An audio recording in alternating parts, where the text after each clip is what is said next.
Hello, welcome everybody. We record just a little bit of silence at the start, and then we will get started.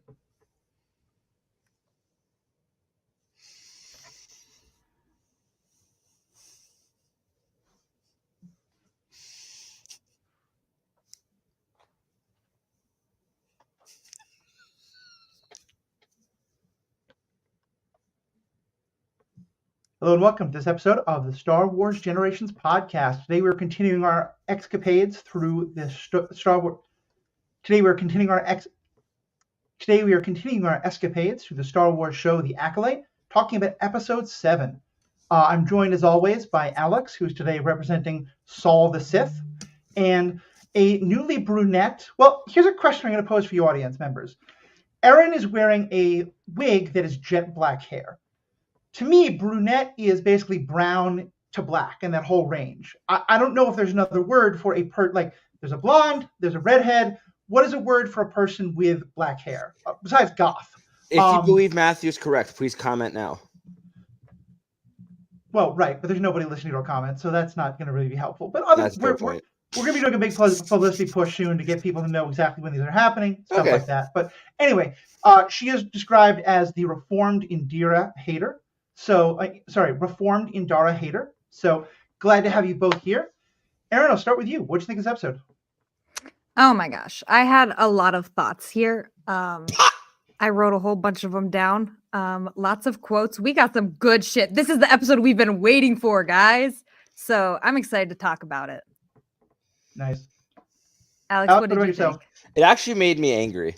I enjoyed the episode very deeply, but it made me feel the most angry I felt in the whole show. I want to clarify, not towards the show for being bad for any reason, but angry towards characters. I think this episode, more than maybe any piece of Star Wars I've seen in a long time, made me feel hatred towards the Jedi, active disgust towards the Jedi. And I discussed it at length, but I thought it was really wonderful and a great way. It felt like to a little bit better connect this story to some of the storylines and concepts we've seen in pre-existing Star Wars. Yeah. It's interesting. I am mostly where you guys are. I think that this gave us a lot of what we've been waiting for. And yeah, I think I feel oddly, and Alex, don't take this as critique. This is just where I'm coming from. For me, this feels very similar to Revenge of the Sith. So I liked in that I think that it, as you guys just said, it gave us a lot of what we wanted in terms of understanding this story. Even more so, I think it gave us a lot of, better ways to understand. I'm glad that I don't think Saul is the one and only bad thing where everyone now points to it, and 100 years later, people say, why are the Jedi so strict about attachments? And everyone's like, well, Saul. I think it's actually being done a lot more subtly than that. It's saying this is the kind of thing that happened, and that Saul is bad. I think Saul's a very complicated, nuanced character. Saul did not act right in this situation. A lot of people didn't. And most Jedi didn't do that kind of thing, but probably a bunch did. And here's why it's very understandable. The reason I talked, and we'll get into all those issues, the reason I compare it to Revenge of the Sith is I feel so it added a lot to the story. I didn't think the execution of it in this episode was well done. A lot of the lines felt really cheesy, and some of the scenes, particularly in terms of how everyone else died and the mind battle with Indara, felt like I would have liked something more. Sure. And I have some thoughts I'll give on how I thought the way they did this perspective was could have been much better done. But yeah, in terms of what it gives us for the overall story, I'm very pleased. Totally fair. I am curious why you hate Indara. She might be one of the only Jedi I'm not actively furious at.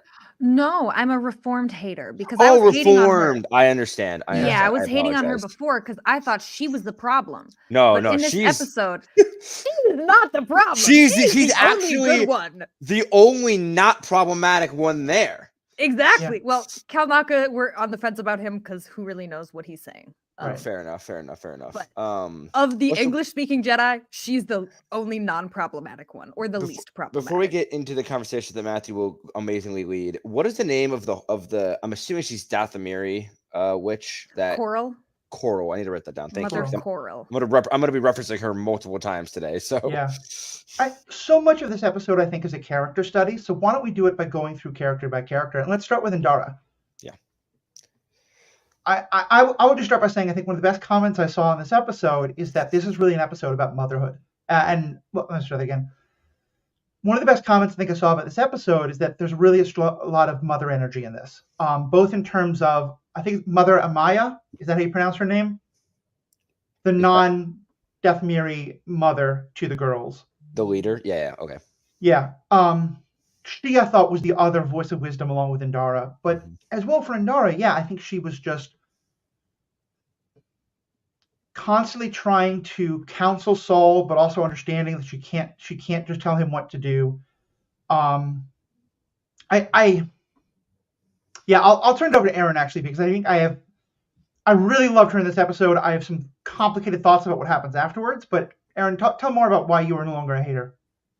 Yeah, well, so for Master Indara, it seemed the first time we saw this episode that she is the one who went out of her way to pursue and say, like, hey, we need to like test these kids. We're here because we have a right to do this. And yeah, her wording was still abrasive and definitely not the best it could have been, but we are shown very clearly Soul is the one who goes out of his way to pursue them. Like, Soul is the one who brings up the testing. And even later, Indara says, that was clever of you to pretend we are going to test them. Never did she plan to take these children away from their coven. Never did she plan to train these children as Jedi. She literally clarifies that she said that as a ploy to be able to talk to the Jedi Council. Yeah. So this, like, quote, testing they did of the girls was just a formality. It was just a cover. The plan was to leave afterwards. And that's what Indara wanted. And it's just, she has a lot of very interesting conversations with Soul this episode. Specifically about just his emotions from the very beginning. You know, he's like, well, I'm worried about these twins. You know, we should protect them. Like something or another they were talking about. And Indara said, don't confuse Torben's emotions for your own. Like, don't get muddled within these emotions. I do not tell him answers to ease his mind. I teach him to seek the answers himself. And Soul kind of looks at her. She goes, you disagree. That's why I have a Padawan and you don't. Like, very sassy. It's sassy, but it's facts because he's so headstrong and he's so emotional and so convinced that what he thinks is correct and is the truth rather than inspiring curiosity in others. Like from the very moment he's like, these girls are in danger. I have a connection to Osha. I must save her. She must be a Jedi. Low-key white savior complex, except he's not white. So it's like Jedi savior complex. One of the images that really got in my head is, you know, and we know that this happened far too often, white folks would go to indigenous populations that they didn't understand, see things that they thought endangered the children, and then claim to use that as an excuse to, you know, basically kidnap the children so they could be adopted by white people. And like, because I don't think, like, I think there's some legitimacy to being a little bit worried about what's happening to Osha and May, and that they're both kind of being talked into this cult, and that Osha maybe isn't really wanting that. But yeah, it's very much white savior to not take so much more time to understand the situation and even figure out if you were welcome, and, you know, how do you empower people within that community to help the situation if you think there's help to be done. It's very white savior is the perfect description. Can I hop in real quick, Erin? I just want to say that I think that, in my opinion, at least from what I perceived in the show, that Indara was the only one that actually considered that at all, Matthew, in that she suggested at first, let me go in alone. And Soul was like, there's too many of them. We have to go in as a team. And she's like, okay, but it's a coven of women with 2 children. I'm the only woman here among us. Let me go in so they're not intimidated by you 3 men. And of course, she is, you know, shot down by the 3 loud men, including Soul. But I think that like while she did cave, I think Indara was the only one that considered that if she approached it on her own, it might be a little less overwhelming, a little less, confrontational. I mean, like, even if, witches or not, like force sensitive or not, if like, one Jedi, woman comes into a coven of women, that's one thing, but having all of them come in together just feels way over the top. And I don't know, I just really appreciated her like saying that and like being able to be like, hey, this is the better way to do this. It just frustrated me that she backed down so quickly to Soul's yelling. Yeah. And that's another thing, kind of speaking on the way that she was curious and cautious. Excuse me. That's another thing, just about the way that she was so curious and cautious of kind of their customs and everything. We see this conversation she has with May, where she is like incredibly inquisitive in a very positive way about their culture. She says like, is your marking up part of the Ascension? May nods. She says, do you like it? May nods. She goes, it's very beautiful. Ascension must be very important to include a marking like that. Yeah. And just like May kind of expands upon what Ascension means. It means they're going to lead the coven later on. And at the end, Indara just says, thank you for explaining that to me. And then conversation ends. There's no, well, actually, well, this is what I think. Like, she's the only one who is has genuine noble actions. These noble actions Soul keeps claiming to have. She's the only one who's actually just being curious and kind. Right. And I think that all of that stands in such contrast to what you brought up. So I just looked at your name. It said Saul the Sith. To what you brought up, Alex, of when Saul says you can't go up there, there's 50 of them and only one of you. That very phrase assumes that it's a confrontation.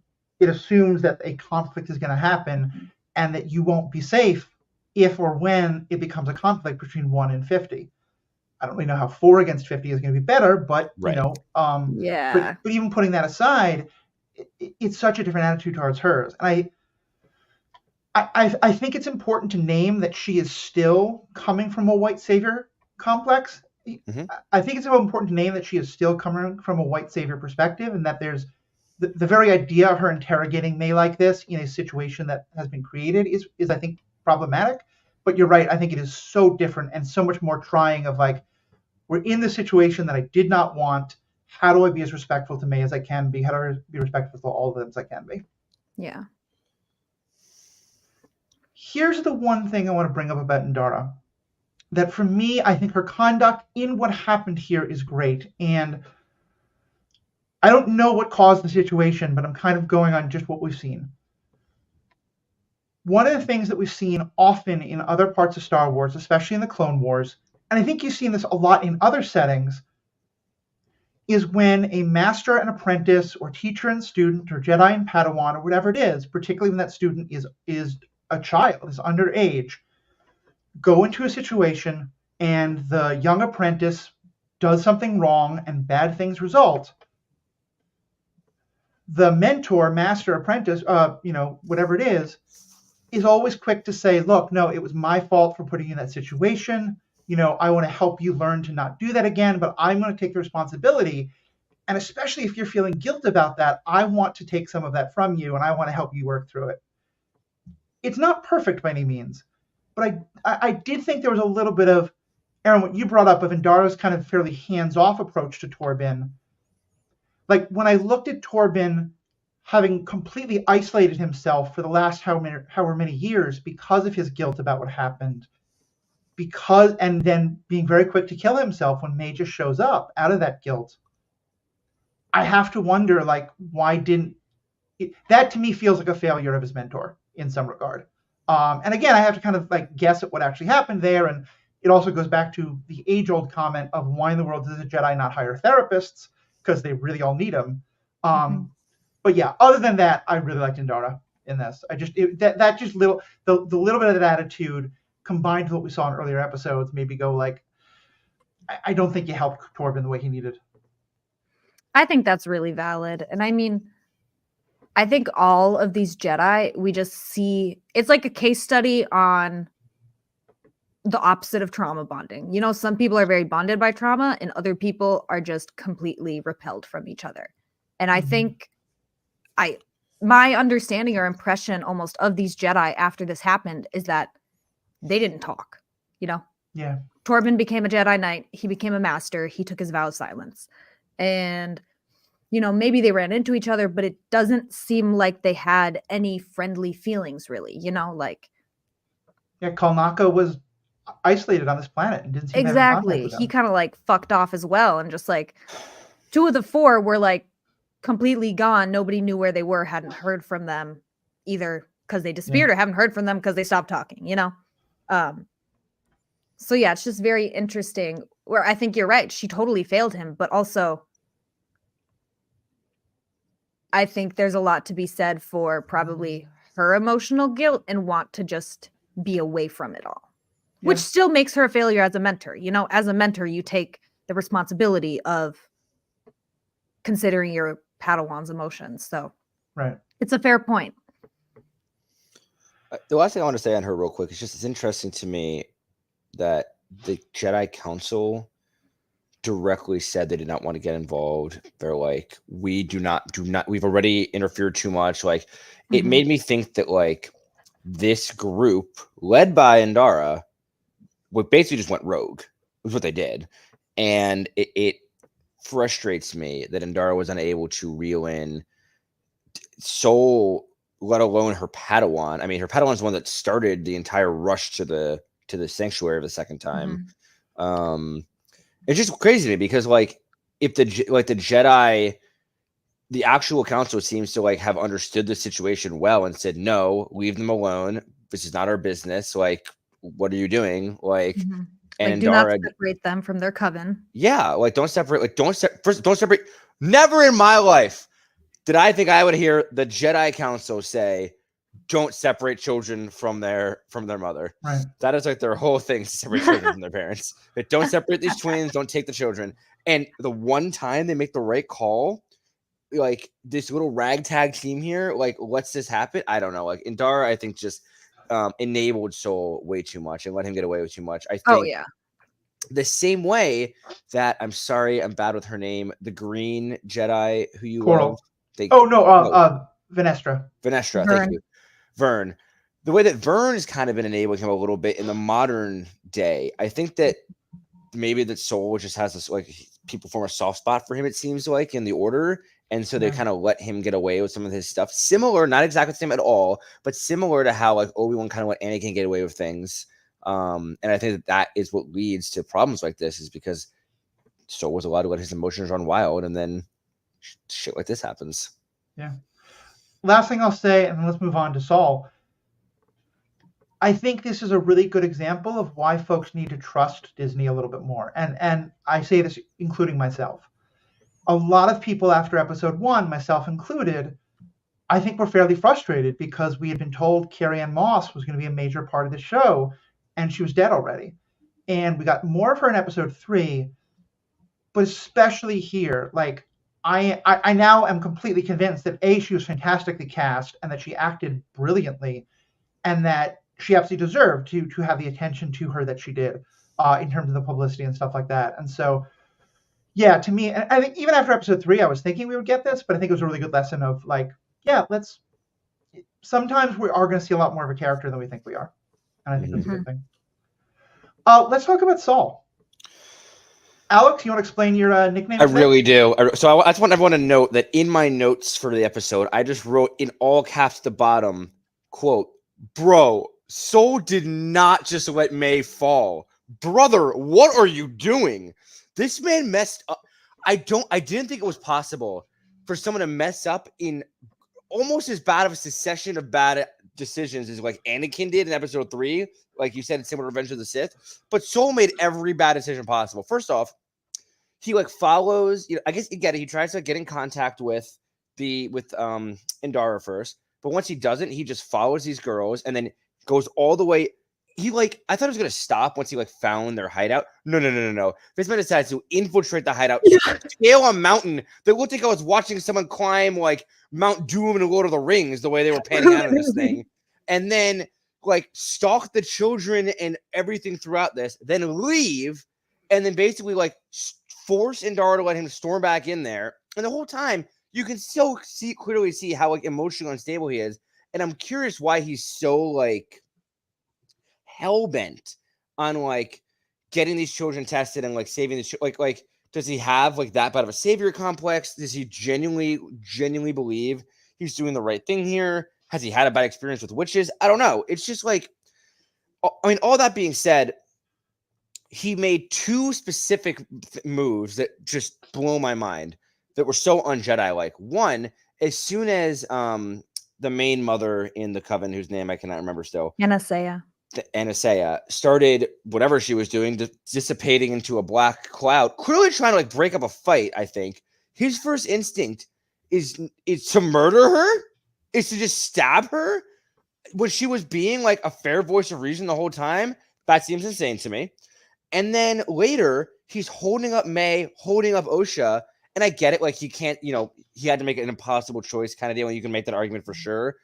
But to like let May fall, save Osha, and then lie about it to her face is freaking crazy. That is psychopathic behavior.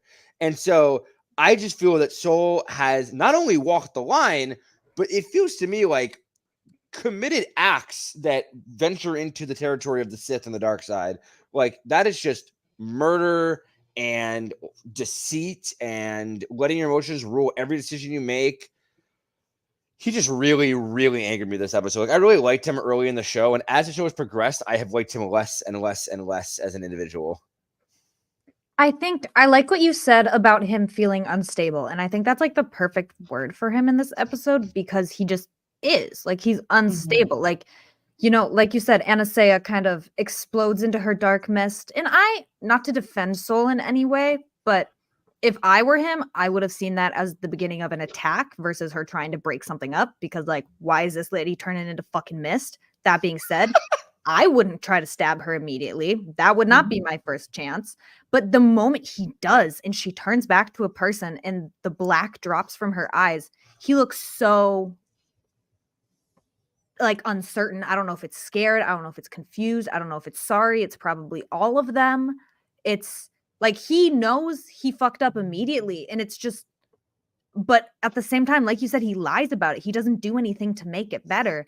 And then when he's fighting Coral and she says like, fight me back, and he won't, he just shakes his head like, what is going on? He's so unstable, and he's almost like already just so broken and shattered. And it's just the same way at the start of the episode, I have a connection to Osha. Osha needs me. She's in danger. I can feel it. It's like, where are you getting all of these emotions? Like, where are you getting this instability? And it's just, it was so interesting. I felt like we were going to see him unravel in the episode, but I feel like he already was unraveled and then just continued to plop about everywhere. Yeah, I think he is. First of all, it's interesting our various reactions to him. He's quickly becoming one of my favorite characters. Wild. Because he is so, I think, I love villains. And I love, and I think in this case, he is a very relatable villain. I think that's part of the point. I don't think he's yet at the, yes, master, I'm going to chop off Mace Windu's hand. But I think he's at the, I've just slaughtered a whole bunch of Tuskens, and I don't know how to feel about that. I think he is definitely on the path towards the dark side, and that the emotions are taking over for him. And I think, first of all, the acting, I think, is just incredible. It didn't really feel unstable to me because I think I did feel like I understood where he was coming from, and that, I think there is a sort of sense of just an instinctive feeling of anytime you see a child in any kind of endangerment, there is an instinctive just, I need to protect. And there has to be some element of I don't fully understand the situation. I need to not rush in before. And he doesn't have that. So I'm not defending him, to be clear. I think he's very wrong in this. But I think I found it very understandable. And I think that was a really brilliantly done part of the show. I will say one thing, and I think the show wants us to think this, but here's where I'm going to disagree. I don't think that he decided consciously, screw May, I only care about Osha.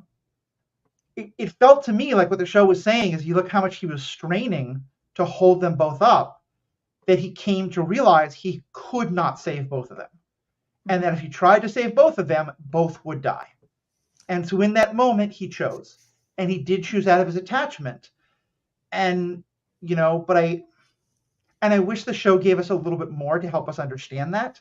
I'm going to say more about that differently in a bit, because I think I didn't like the overall way this was just a prequel episode, a flashback episode, and I'll say more about that in a bit. But at least from what I saw, the fact that he chooses Osha, not necessarily like which one of them maybe is closer to falling or something, but maybe that was Osha, I don't know, is not great. But him recognizing he can't save both of them is, to me, not the worst thing he did by a long shot.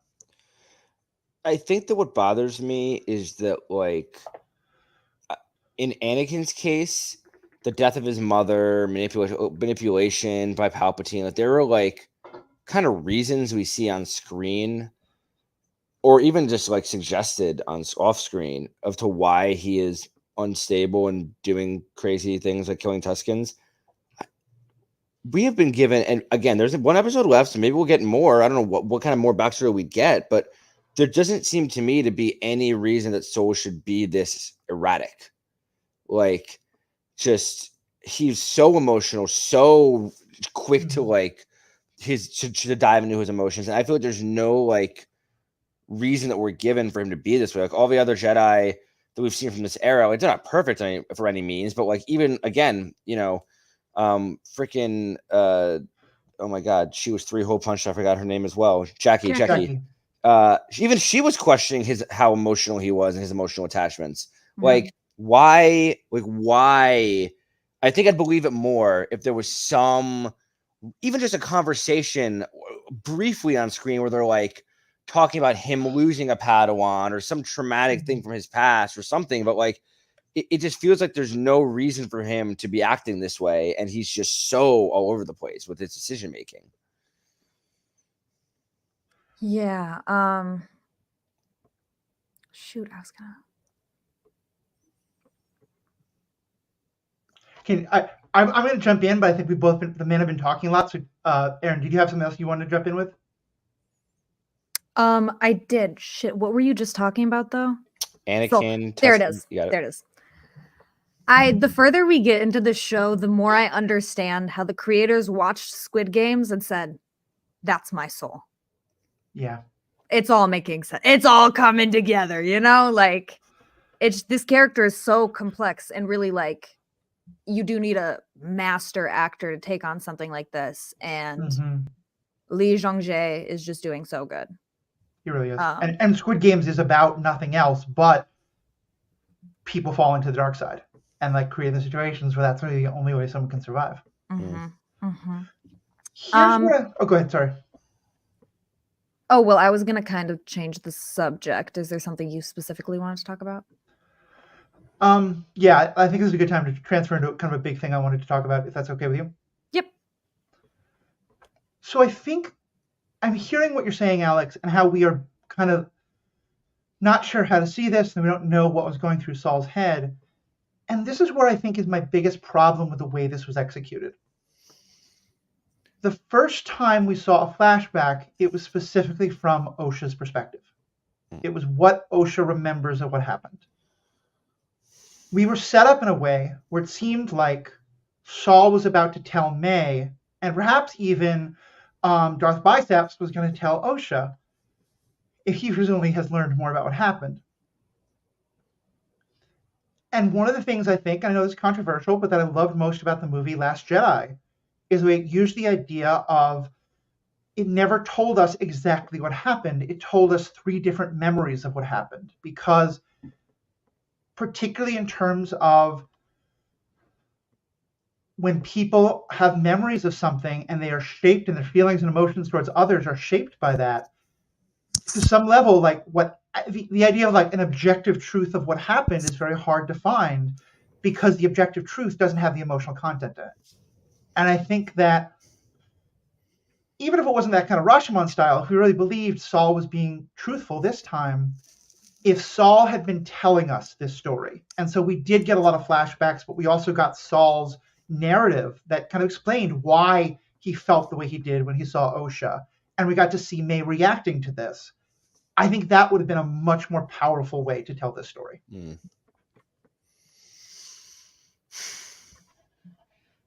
I understand that. You're saying something that more switched between flashbacks and current day? Or you're just saying something that was more specifically clearly from Soul to May? I think I don't care how you split it up, or if he's doing voiceover, or if it's just you see him and May at the first 5 minutes and him and May at the last 5 minutes. Mhm. But I think some way of, because it felt like the writers were saying, okay, now that we've told you all these things about the characters, we're going to stop all that and just tell you, the audience, what actually happened. Mhm. But I have no idea. Like, is this supposed to be what Saul is telling May? I Are we got just you. going to have to watch Saul retell it to May next episode? And as I think we've all been saying, because we don't have Saul narrating it, we're watching Saul as an outsider, instead of what I think everyone has wanted, is to hear Saul tell the true story instead of this lie that he's been telling for so long. I am curious if we do open up next episode with him, like what he wants to say to May after all these years, and maybe it's him coming clean, or maybe it's him admitting why he made the decisions he made. But I think that could have happened this episode as well, especially because these episodes haven't been terribly long. If you take out the credits and the preview times, you're looking at like 30, 35-minute episodes. Easily could make them 45, 50 minutes and include this kind of disposition. And I think you're right in that regard. It would be a little more, it'd be easier to digest, because while I did enjoy the episode, it did feel very like we're flying around everywhere. I mean, so much is happening so quickly, and I feel like I didn't have time to really sit with it and process things. And if we had cut back to Soul talking to May, it would have given us a break from the flashback to digest what we had just watched, and then be ready to take on more. Right. I almost wonder if that wasn't a little bit on purpose, though, because this episode, like you said, it moves so fast, but also like this is how quickly their decisions were being made. There wasn't thought going into it, you know? Yeah. Like they walked out of there and Torben was like, I want to get the fuck off this planet. You mentioned the Virgins. I'm running, you know? Like I'm going to go start some shit. And Soul's like, oh, yeah. Indara says, stop him. Soul leaves as though that's what he's going to do. And then they get there and then Soul's like, you're right. Let's storm in. Like, yeah, that was crazy behavior. Immediately. Torben's like, oh, I think they're locked inside. Soul is like, assault! Rifles at the ready, like just like bursts in, and it's just, yeah, I think that may have been intentional. You're right, it was a lot. Like the episode ended and I was like, what the fuck just happened? Like what just happened?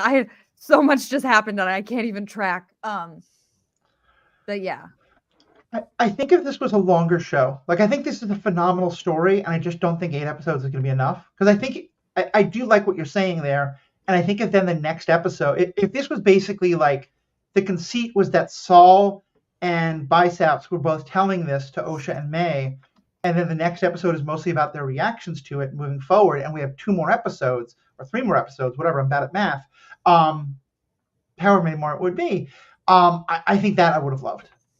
So yeah, now, I am starting to feel like the anxiety of like, what do you mean 1 episode? Yeah, it seems crazy. And also, if I may change to Coral real quick, because you brought up Coral. Coral was also like such an aggressor. Like I understand that she was very like she carried these children, I believe, is what I was understanding this. And like either did she carry or create them? She carried them, Anastasia created. Okay, that's what I thought. Yeah. So like I understand that there's a protectiveness there and an instinct there, and she believes very deeply in her coven, but immediately like telling May she has to like fight these Jedi, go break the door, like everyone prepare for battle, like just she also was escalating this faster than it had to be. But she did have 2 banger lines. One was like she looks basically, I can't remember if it was Indara or Soul, like dead in the eye, and is like, you would have our child join an institution and leave her family. And I was like, that was that hit hard. Because the Jedi Order is that it's almost like a factory. Like you bring in these children, you raise them, then you like pump them out as new Jedi, and like you're taking away from families in that process. Did you have something to say to that, Erin? I was just gonna say, not to be a hater, but that was Anastasia's quote, not Coral's. Sorry, that was you were correct. You are correct. Coral's the other quote. Coral said someday those noble intentions you all have will destroy every Jedi in the galaxy, which also hit like a freaking train because we know that happens. Because it's like, Here. it's just like, so I apologize for misquoting the two of them, but yes, both of them became like back-to-back heaters. Like, it's true. The Jedi believing that they're noble in their cause and growing in their hubris is what led to them all being destroyed. And I still can't say her name right. Anastasia. I keep wanting to say Anastasia. Anastasia saying that like the Jedi Order is an institution is also just spot on, because it is. It really is. It's become like very polarizing, very like, I know it's not faceless to us, but I mean, interestingly, we have not seen the Jedi Council at all. So the council feels faceless. It's like this overarching decision-making body. And like, we know the council of the modern day and we're very familiar with them. So it feels very weird to me that we haven't even like heard a name of someone on the current council. It just feels very like big business-y to me, which I think was intentional and just makes me feel very icky about the Jedi. Like, like they have strayed from their like initial creation, their true morals and values. Like the Jedi of, honestly, in my mind, when it was just Obi-Wan, Yoda, and Luke, that feels more like a true Jedi like code and honor and like than this whole massive order ever really has. Folks, it feels so institutional like.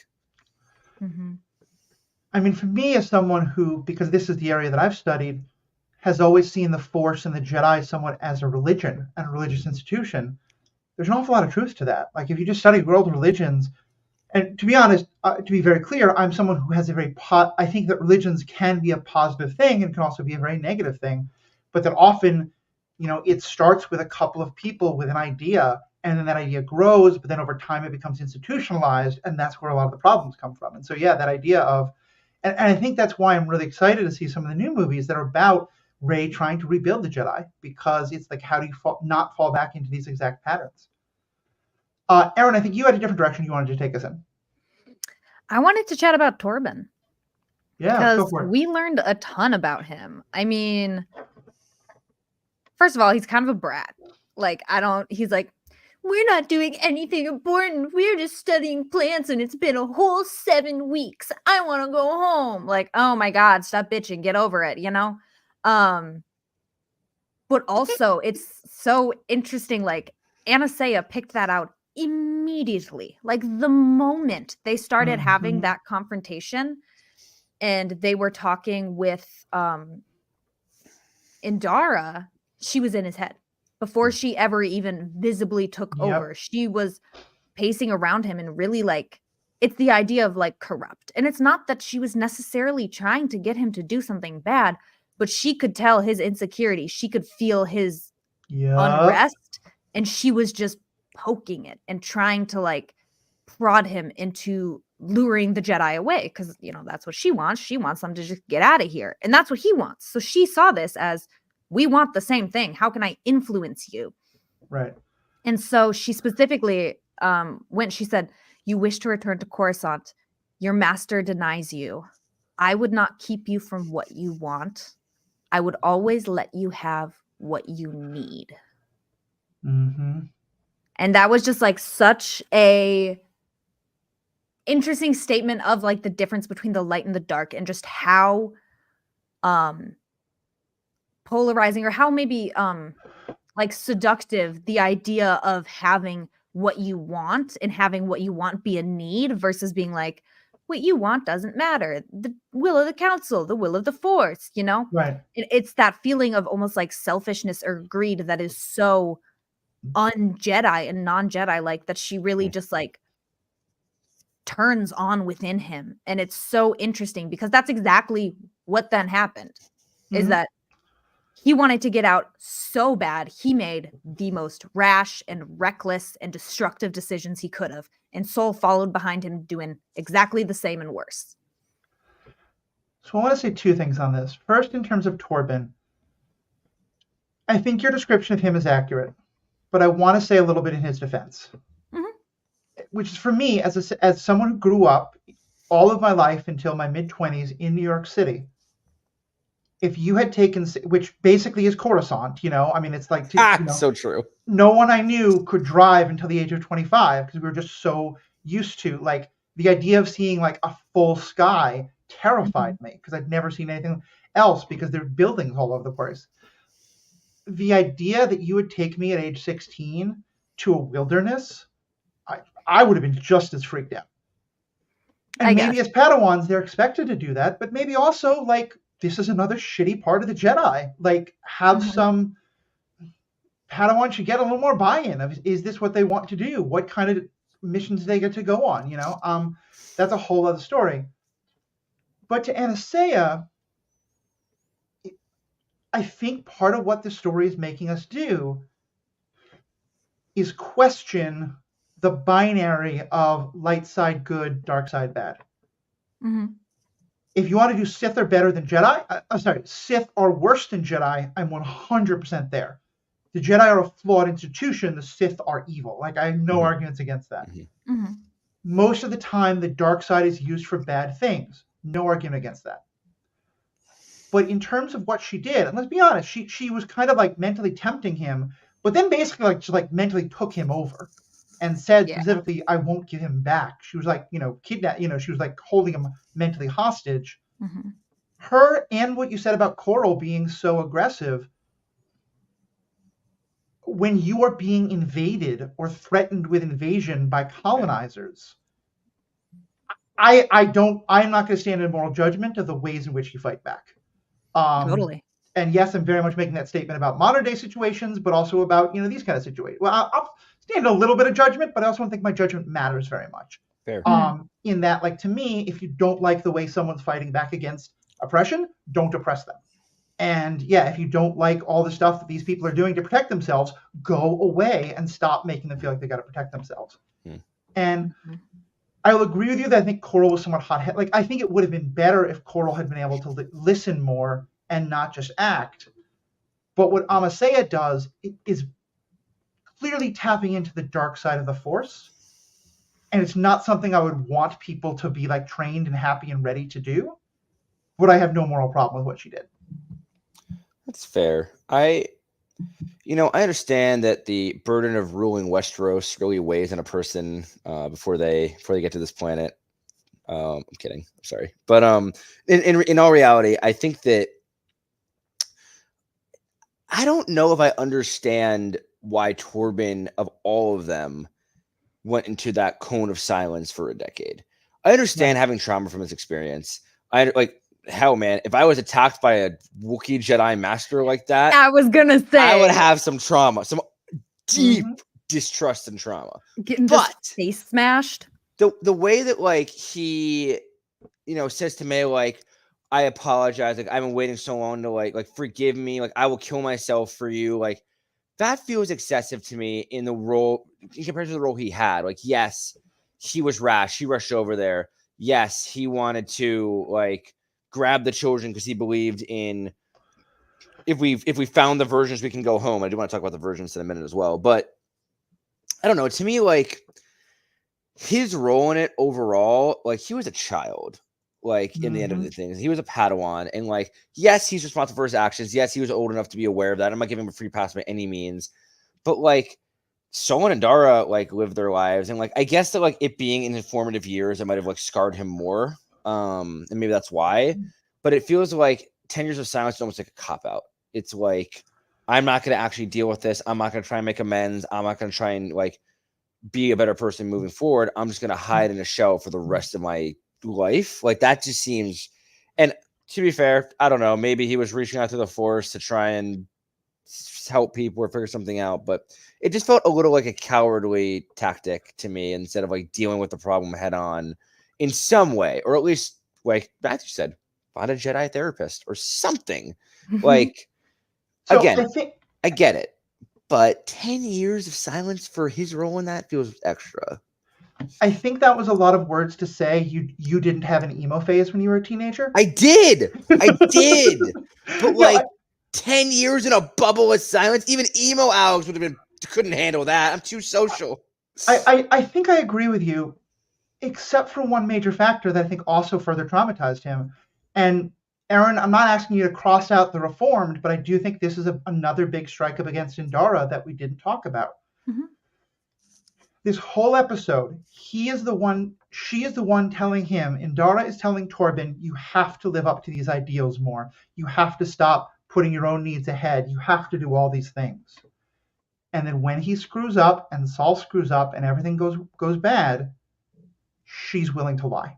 And she's the one who says, we're going to lie to the council. And if you think about like how much influence a mentor can have over you, and you're sort of feeling like maybe I did the wrong thing, I need to look to my mentor more. My mentor, I'm in this super chaotic place, and my mentor is the one solid thing in my life. And then your mentor is like, yeah, actually, I'm going to do something that I would never have done before. That's going to fuck with your head in a very serious way. And That's so true. Yeah. Mhm. That's super valid. That's a good point. I didn't fully put that together really. But yeah, it's like, God, that sucks. That sucks ass. Because at the end of the day, she lied to protect this random child instead of supporting and protecting her Padawan this whole time. And she lied to protect Soul in a way too. Oh, totally. Like Totally. threw Torben under the bus. She probably was protecting Torben a little bit, but yeah, I think Soul would have been much more hurt. Yeah. I mean, I think it was a shelter to all of them because they all fucked up at the end of the day. Right. Yeah, this is like, I don't know what kind of operation was going on here, but these 4 Jedi should not be Jedi the way they were acting. That was just insane behavior on their part. The way they walk up and Kalnaka's like, yeah, let me just break in. Let me just slice these commands. I was like, bro, you were looking so unblameable until you just decided to break and enter. Literally, maybe if like they were a little stricter with who they were going to train and raise, and like maybe then like we wouldn't be stealing as many children. Maybe there wouldn't be as many bad decisions being made. I don't know. Crazy concept. Yeah, I feel like again this is the problem of the story being too short, because the episode I would love to see, and maybe this is the way of telling this story, or it's just the follow-up, is the 4 of them on the ride back talking to each other about what happened. And I would love to hear Torben process his feelings and Indara, like, because there's just so much we don't know about what happened between those 4. And I think the point of it is that those 4 aren't the heart of the story. The heart of the story is May and Osha and what happened to them and them coming to learn the truth. But I also just feel like it would have been so much like, it's kind of like you tried to give us this little side chapter, but it was so good and it's so relevant to everything else that I just didn't feel like we're not going to get enough of it. That's fair. That's valid. I have a feeling that they really didn't talk much, honestly. Yeah, like I think that's why Torben went into his silence, because nobody did help him process his feelings and emotions, or even process what just happened. Right. Like getting face smashed into a wall by a Wookiee. Like, which also exactly, who's supposed to be your ally. Also, really sick seeing like a full-on Wookiee lightsaber battle. That was so fucking cool. Super glad about that. Alex, we may move on to the Virgins. What did you have to say Thank about God. this? I just am so excited to talk about that part for this whole episode. That was the part that excited me about this episode the most. It's just that like they're looking for a virgins. This prophecy of a virgins in the Force has been in the lore of Star Wars for so long. And to know that High Republic Jedi were actively like seeking it out, trying to find like virgin Sis, and then like when they realized that it might center around a person, they all like lost their shit. Maybe that is the reason they all went crazy. They were all like, wait a minute, virgins around a person, around 2 people. And obviously like Soul was shook to his core when he kind of dawned on him that these children were fabricated in a way. Like Indara suggesting that one consciousness was split into 2, like that could also show that like why they're twins, but like May and Osha are so different. Like one's very aggressive and like leans more towards the dark side a little bit. One's like much softer and leans towards the light side a little bit, but together they make one balanced thing. And maybe the witches understood balance better than the Jedi do. But it was just really interesting because I want to know how the twins were created, and if this method is indeed what we had hypothesized earlier in a different episode of our podcast here. Like, is that how the Sith eventually figured it out, and how Anakin came to be? Like, did this knowledge somehow find its way to through OSHA as an adult to Darth back muscles, and that somehow ends up in the general Sith line of knowledge. But it's just fascinated me because it connected this to Anakin, it connected this to the Jedi legends that have existed for a while, and it made me really want to know more about that. And it makes me also upset, Matthew, would have more episodes because I want more exploration on that. Like I just know we're gonna be left hanging on that. Like we're not gonna get any more information on how these twins were created, how they came to be. And I'm just gonna be like, well, what's the point then? What's the point of bringing up the virgins and these synthetically created individuals if we're not going to dive more into it, like just to preserve the mystery on Anakin's creation? I don't know, man. Yeah, I have a couple of things there. One, just as an aside, I think I'm as guilty about this as anyone else. I think it makes sense to talk about how all these Jedi are acting completely differently than they used to, and I think that to talk about them being unbalanced and erratic makes a lot of sense. We've been throwing around words like crazy and insane, which are often used as like pejoratives against people with mental health issues quite a lot. So I just want to like kind of maybe say, let's see if you can not use those terms quite as much. And again, that's to me as much as anyone. But the whole time you were talking, what I was thinking was, okay, but what is emergence in the Force? I don't have any idea. They sort of explained it in the prequels, but I don't think anywhere near well enough. They didn't really explain it in this.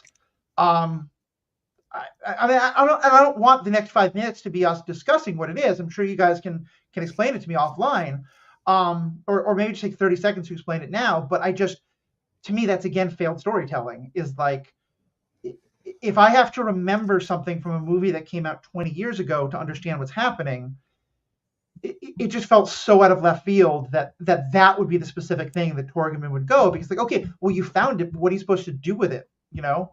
Because again, I don't know what the hell it is. It's a moment of great power in the Force, I guess. Yeah, but the Virgins also feel like it's a big part of the Star Wars, like the Jedi specifically have been searching for. Like, Erin, you explain it. You had your hand raised. Oh, I was just gonna give you the quotes from this episode so that we like to solidify the context in which they're discussing emergence here. Please. Is just I think it was Indara said we're looking for emergence. Torben asked, what's emergence? She said, it's a concentration of force energy centered around a specific location. Soul expands upon that and says, emergence could create life like what we see on this planet. It's a power that should be studied, protected. Nothing could be more important to the Jedi. This is a noble mission. Again, I have problems with the second half of his quote there. But I think it's very interesting that, hold on. Yes, that is another thing that was sprinkled in from the books. They said this planet is dead because of a disaster, a great hyperspace disaster that happened 100 years ago, which is, say it together, phase 1 of the High Republic. Yep. So I thought it was interesting that like they're kind of tying that together. Maybe that's why they are investigating this planet so specifically, because everyone here died. Why is there suddenly life? Like, why is the planet so lush? Which they said all this in the episode, but it's something that I forgot about as the episode went on. So it's just bringing that to the forefront, kind of like it's just they were having curiosity about why there was suddenly an explosion of life on something that was so desolate. Right, and I'll acknowledge that is a good description of what emergence in the Force is, and I just must have forgotten it. Oh, I think though it's again because there's so much we're learning so fast, and because it feels like we're not going to spend a lot more time explaining like what this emergence was. Did these two create it, or did they help it happen? You know, all these various things. To me, at that point, it just feels like a MacGuffin. It's like emergence is important, and that's why they're there. And so Torben knows that if it's there, he can go home. Like it just. Which is why I want an explanation, because it feels to me like the point of this is to connect it back to the creation of Anakin, to explain, to maybe after 20 years, bring it full circle and explain this whole idea of like the midi-chlorians are able to create something. How does that make any sense? Maybe Disney's trying to rectify that a little bit. But I mean, it interests me a little bit more because like through every era of the movies, like, well, I guess with the exception of the prequels in a way, but like we're exploring some level of a versions.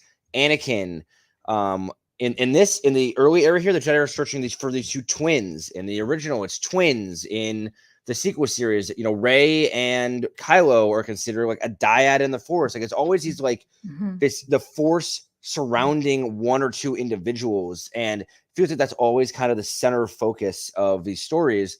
But maybe Disney's trying to like draw a line through all of these. I just think they need more deposition to do that. Because like you said, right now, it's just kind of bringing that term back into the fray. And like, yeah, I'm happy we got a better explanation of it. But why? And if the why is this is how the Sith learned how to create, or how the Sith like learned how to create life and how Anakin eventually got created, great. That would satisfy me. But we need to connect those dots at some point. Well, and let's also be clear, the idea that the Sith put in motion the process by which Shmi Skywalker wound up getting pregnant is by no means supported. We do not have any actual evidence for that. It's in the Legends canon, right? And so I think it could be a theory. But honestly, I am less on board with that theory after this, because I think that we could now get more idea of that it's a vergence in the Force, that maybe this group of witches manipulated somewhat, but that if it happened with Shmi, it probably was just like an act of the Force. I don't love.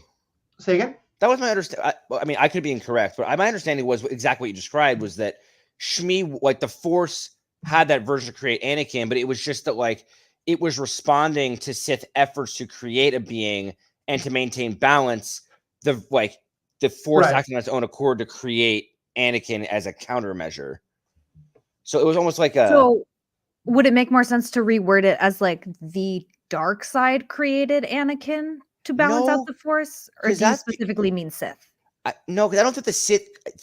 To me, if we say the Sith created Anakin, that means the Sith impregnated Shmi against her will, and that feels really bad. Yeah, like we talked about that. Yeah. My understanding was that, and again, I think a lot of this probably is expanded universe content, but in that, like Plagueis and Palpatine, or just Palpatine, whoever, like tried to use his power to create life through the Force. Yeah. And then the cosmic Force responded to that by creating a vergence in Anakin, basically in the light side of the Force, in theory, to counteract that. Like the Sith have his power. I don't think there's any evidence that Anakin's on the light side. I mean, I've read the Darth Plagueis book fairly recently, and I think what the Darth Plagueis book says is that they put out this energy of trying to create life, and they were successful, and that Anakin was always, from that perspective, likely to fall to the dark side. But I also think is that the Sith created him. Again, I'm just trying to understand. Not in the like. I think that they were. I think the dark side created him. Okay. In the book Darth Plagueis, but my whole point was that book is not canon in the Disney canon. Right. And so I think all this discussion, go check out our episode where we talk about that book, and we can talk about it again. But I think, to be clear, all I was ever thinking was that maybe if they were going to bring that storyline, which has the very problematic aspect of Shmi getting involuntarily non-consensually impregnated by the dark side, which again is very problematic. That's that's an assault, a complete lack of consent. But I think that maybe we were going to get that being brought in. I now think we're not getting that brought in. That was my point.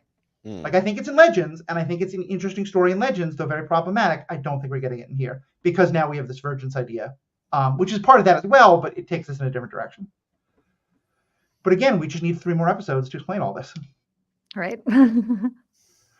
Well, we're like an hour-long finale. That might suffice.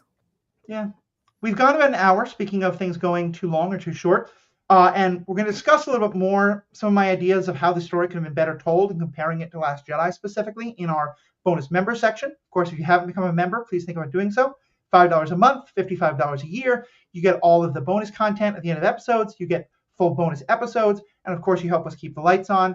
We're right now in the process of revamping some of our audio equipment, and that will help to fund that. But Erin and Alex, I'm sure there's a couple more things you guys want to bring up. Being mindful of the fact that we can't hit everything because we're at an hour already, but one or two more things that you guys wanted to bring up. I just had one thing left on my notes, and it was just I wanted to understand how y'all interpreted this. The witches reach into Kaunaka's mind, right?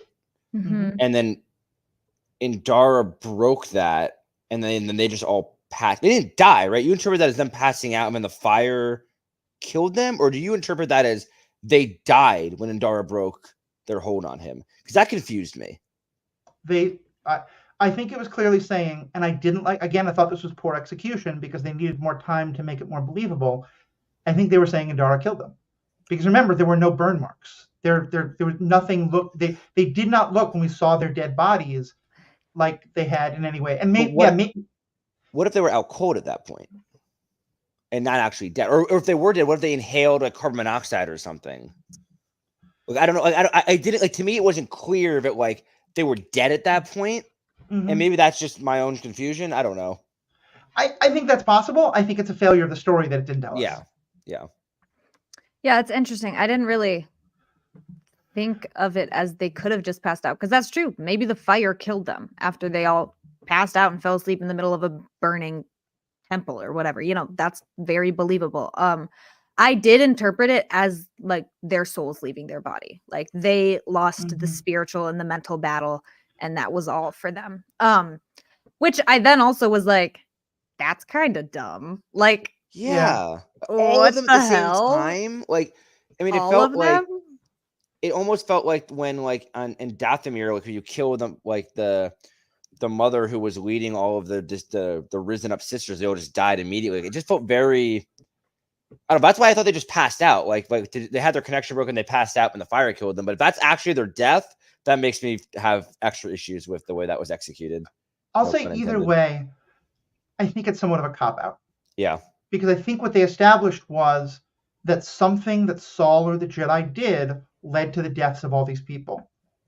And then they put it in a way where, doing anything and everything you can. Like, I don't fault Indara for trying to stop one of her allies from killing her other two allies. And I, again, have no problem with her doing what she did. But it felt like, if you're going to tell us that all of them are dead and the Jedi are responsible, I want to see more of that. Like, I didn't think they had to have them all die, Yeah. But anyway, Erin, what are some things you wanted to bring up? Yeah, just two quick quotes. Well, first of all, okay, maybe three quotes. So Anastasia really argued for Osha when she was talking to the other witches. She was really like, she is her own person. Like, her wants and her desires have to matter. We cannot make this decision without her. And they argue, well, she's the one who's supposed to lead us in the future. This is our future. And she said, my children are our future. And somebody came back and said, you may be the girl's mother, but you are also our leader. And Asaya looked her dead in the eye and said, right now, I choose mother. Yeah. And that was so powerful. Of like, finally, someone in Star Wars standing up for a kid and really being there as a parent and as a supportive figure, rather than trying to exploit the power or the worth that this child has because of their connection or lack thereof to the Force. Like, finally, somebody is just a mother, and nothing else. It was very powerful. And like you mentioned earlier, Matthew, the episode was a bit about motherhood, because we see Anastasia's reaction and her version of motherhood is to defend her daughters, but also fiercely advocate for them and support them in every way. And Coral's instinct almost seems more of reactive fear. And immediately, when that happened, she said to May, the Jedi will not warn you before they attack. She kind of like came at May a couple times and then said, good girl, get mad. Like, Coral's immediate reaction is fight. And I think Anastasia's reaction is more of defend. And so that was just, it gave me chills, that kind of like interaction there. Yeah. I wanted to make sure we mentioned that quote. It was a great one. And then the last thing, when Coral dissipates into mist and says, you should not have brought him here, Torben says, no, my mind is fortified. She just goes, not you. in Kalnaka's lightsaber, like, and he's like, "Bleh," and it was like, crazy. holy shit, evil Wookiee. That was well put together. I really enjoyed that moment. It might have been a little cheesy, but I was like, let's go. It got me that's hyped. so real. That's so real. Yeah. One more very quick thing, Matthew, I promise, and then I'm done. I just want to point out that I did a quick search, and apparently vergences in the Force are also called nexuses and include things like the cave on Dagobah that Yoda uses to test Luke, the Jedi Temple on Coruscant, the Wellspring of Life that Yoda travels to in the Clone Wars, any of the Sith homeworld of Korriban, any planets or places where the Force is super strong and allows like Jedi or Sith to like have a deeper connection to the Force, have Force visions, go through those trials, are vergences. And apparently, because of that being such a broad term, all these places we see these things happening throughout Star Wars, I guess, are versions points that, I guess, if you think of it that way, kind of are really important to the story as a whole, which then makes Soul's statement of them being really important and needing to be studied make more sense. Yeah. So I just thought that was kind of interesting as I realized that they were including all of that. And there's apparently dark side, light side, and neutral vergences. So, I mean, it's just interesting, and I'm planning on doing a very deep dive later on Wikipedia. Yeah, I just wish that I didn't have to go to Wikipedia to connect all those dots. Fair. You know? But yeah, I do think it's awesome.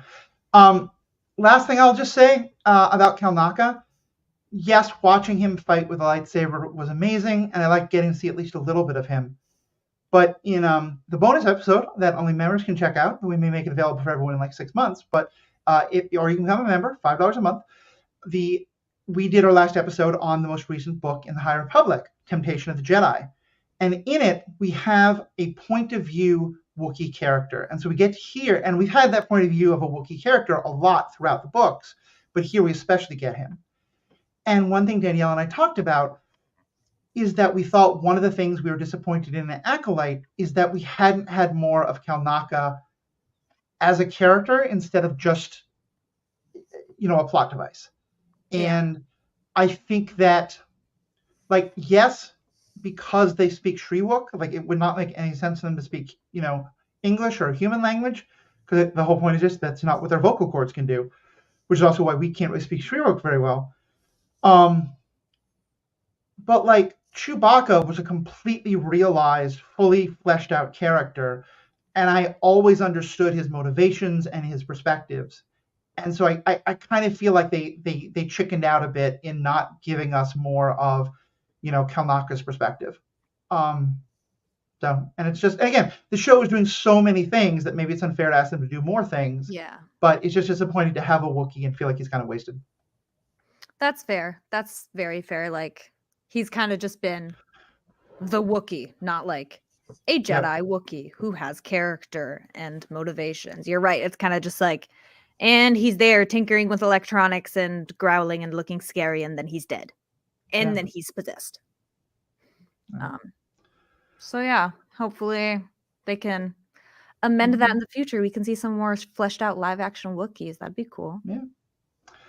Well, on that cheery note, again, folks, would love to hear your thoughts. Send us feedback. We've gotten some already. We're definitely going to do another feedback episode probably when the show ends. But also, if there's something that's really relevant, if you've got some thoughts or predictions of episode 8, send them in.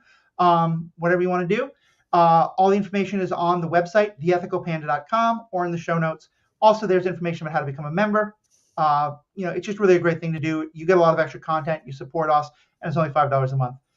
So we'll go into our bonus member content in just a moment. For everybody else, thank you so much. We have spoken. Stay classy, Lothal. Lothal's another virgin. Good point. Do not alter this little girl's destiny because you have formed an emotional attachment to her. Yeah. I literally was thinking, are they going to say the A word? And then they did, and it made me so happy. So stay trashy, Dagobah. Oh.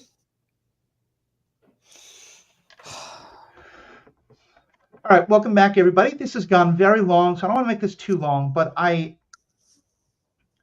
here's the question that I was thinking of. As I mentioned before, in The Last Jedi, we never get a full version of an objective perspective of what happened. We get 3 different versions, and the pretty clear implication is that the the second version that Luke tells is probably the closest to the truth. But the idea is not that Kylo is lying, but that's how the scared little boy would remember it. Mm-hmm. Mm-hmm.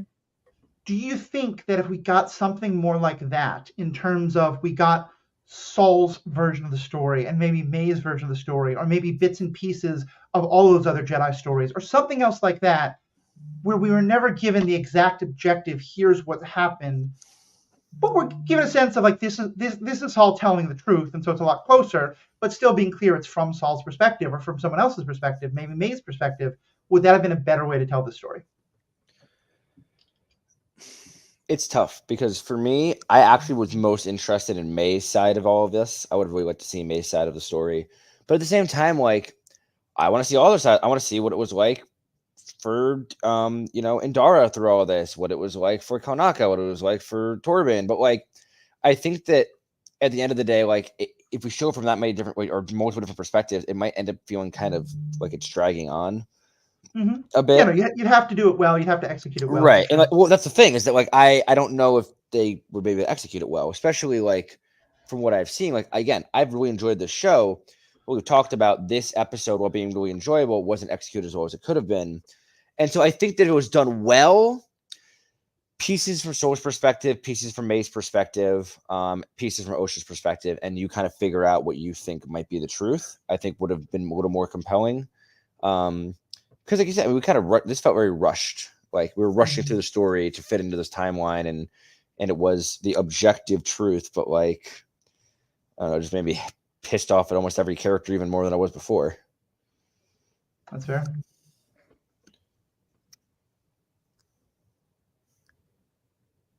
Thoughts, Erin? Yeah, honestly, I would like from a certain point of view of this show. I think that will get us. Oh, that would be great. That's a great answer. Except also include the main characters, not just side characters, because I have just a lot of questions, and I would just love so many internal monologues, just all of them. Yeah. I want my little furry guy. I need Basil's. I need an expose of Basil's internal monologue. Yes. I need it written in English and also just written in his little language, just side by side. I want Kalnaka's story because, like, yes, he went along with it, but he was nowhere near as gung ho. I think he was much closer to Indara, and I could imagine him. Say again. Oh, I just said, oh yeah, I agree with you.